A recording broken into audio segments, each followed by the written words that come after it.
Hi everyone, I'm Kayleigh Gadd. I'm a water quality planning specialist in the EA, and this is my colleague Emily Ball.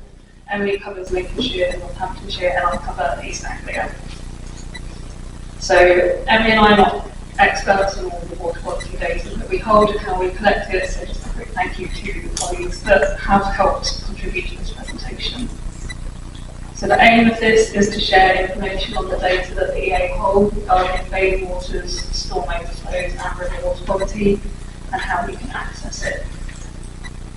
So I'll start with bathing waters. So the bathing water regulations 2013 set out the bathing water season, which runs from the 15th of May to the 30th of September, inclusive each year. Sampling will start just before the season and include some weekend and bank holiday samples so that we capture when the largest number of bathers are often present. The regs dictate that we sample for two types of bacteria, E. coli and intestinal enterococci, as they're found in the gut of many animals, humans, birds, seals, dogs, etc. These bacteria are used as fecal indicator organisms for viruses such as norovirus. The legislation dictates that we must set a sampling programme before the beginning of the season and stick to it as much as possible, taking each water sample at 30 centimetres depth, usually after wading into 1 metre of water, and each bathing water has a designated sampling location that is used each time.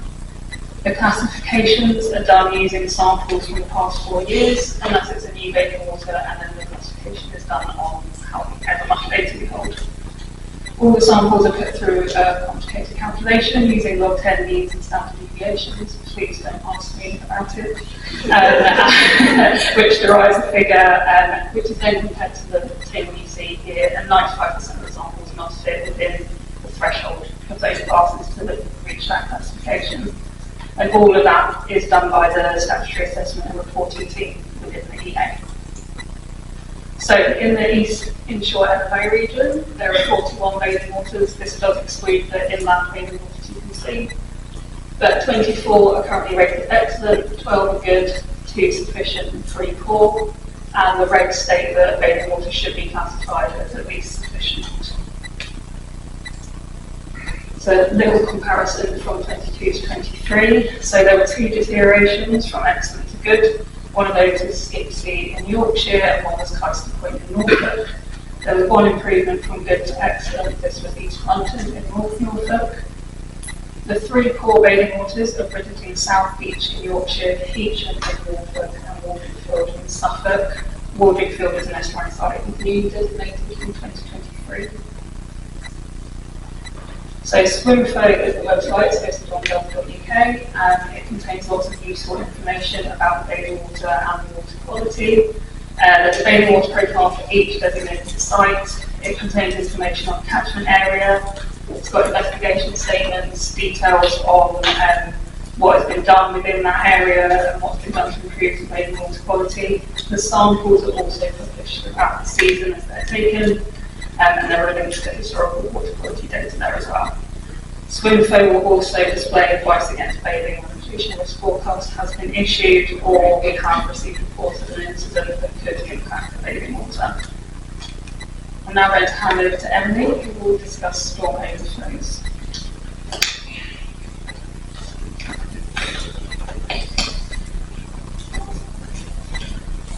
Thank you, Kayleigh. Good afternoon, everyone. As Kayleigh said, I'm going to talk about storm overflows and the available monitoring data. Periods of heavy rainfall or snow melt can inundate the sewage network.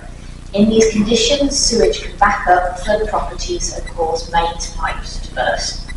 To prevent this, the sewage network has storm overflows, which act as a safety valve to release this excess pressure. They do this by discharging or spilling diluted effluent into the environment. They should only be used under strict and perfect conditions to minimise the harm to the environment.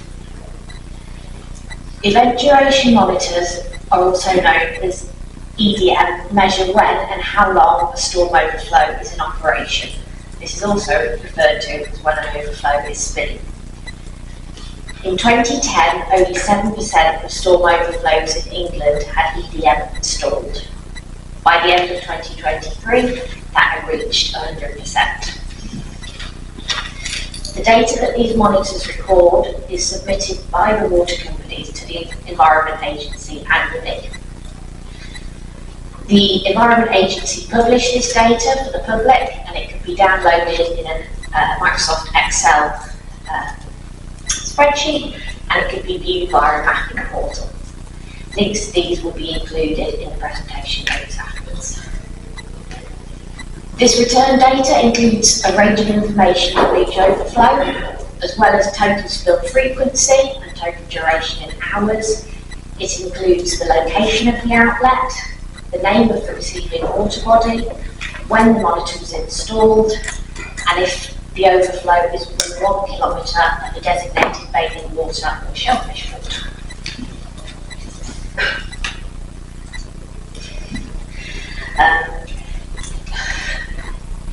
Event duration monitoring data was returned for 14,380 storm overflows for the calendar year of 2023. This was up from 13,313 in 2022 and 12,092 in 2020. It is important to note that the increased installation of monitors over this period makes any direct comparison of spill data very difficult. Spills from overflows without monitors would have been unrecorded. Going forward, now that there are monitors on all overflows, the picture will be more complete and future years will be easier to compare. Having highlighted that caveat, I will now share the data for the recorded spill data. The data for 2023 shows a 54% increase in the number of recorded sewage spills compared to 2022, and a 13% increase compared to 2020. The increase in recorded spills compared to 2022 is partly because 2023 was named by the Met Office as the 6th wettest year since records began in 1836.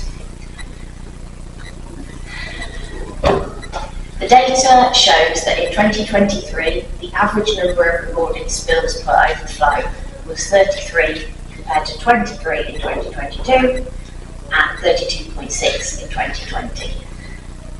40% of storm overflows with EDM installed spilled less than 10 times in 2023 compared to 48% in 2022 and 40% in 2020. 13.9% of storm overflows with EDM did not spill at all in 2023 compared to 18% in 2022 and 13% in 2020. In terms of rainfall, 2020 is the most comparable year to 2023, where we have EDM data available. Rainfall is the primary driver of storm overflow spills, given that surface water runoff puts pressure on England's combined sewage network.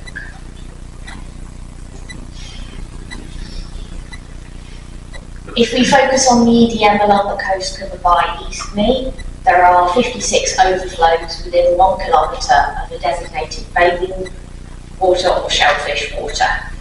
The purple diamonds on the map are the designated bathing waters, and the green hatching shows the designated shellfish waters. The average number of recorded spills from these overflows was less than the recorded national average in 2023 at 23. However, the percentage of these overflows with EDM that spilled less than 10 times or not at all was lower than it was nationally. I'm now going to hand back over to Kayleigh.